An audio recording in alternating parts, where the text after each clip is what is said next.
நீங்கள் முதன்முறையாக அம்மாவாக போகிறீர்கள் மற்றும் கர்ப்பமாகி இருக்கிறீர்கள் என்றால் இந்த 5 விஷயங்களை மறந்தாலும் கூட சாப்பிடாதீர்கள் தவிர்க்குங்கள்.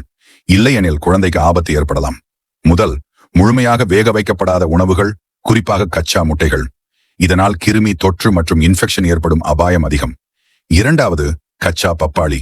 கர்ப்பத்தின் ஆரம்ப மாதங்களில் இது கர்ப்பப்பைக்கு தீங்கு விளைவிக்கக்கூடியதாக கருதப்படுகிறது. மூன்றாவது, தெரு உணவுகள். சுவையாக இருந்தாலும் கர்ப்ப காலத்தில் உணவு விஷமாதல் ஏற்படும் மிகப்பெரிய அபாயம் இதுவே. நான்காவது, அதிகமாக தேநீர் அல்லது காஃபைன். இது குழந்தையின் வளர்ச்சியை பாதிக்கலாம். அதனால் அளவாக மட்டுமே எடுத்துக்கொள்ள வேண்டும். ஐந்தாவது, மிகவும் ஆபத்தானது, மதுபானம் மற்றும் புகைப்பழக்கம். இவை குழந்தையின் மூளை வளர்ச்சி மற்றும் உடல் வளர்ச்சிக்கு கடுமையான பாதிப்பை ஏற்படுத்தும். இந்த 5 விஷயங்களிலிருந்து தூரம் வைப்பதே உங்களுக்கும் உங்கள் வருங்கால குழந்தைக்கும் முதன்மையான பாதுகாப்பு. இந்த தகவலை ஒவ்வொரு கர்ப்பிணி பெண்களுக்கும் பகிருங்கள் மற்றும் எங்கள் பக்கம் மீடியா ஹாப் ஐ பின்தொடருங்கள். நன்றி நண்பர்களே.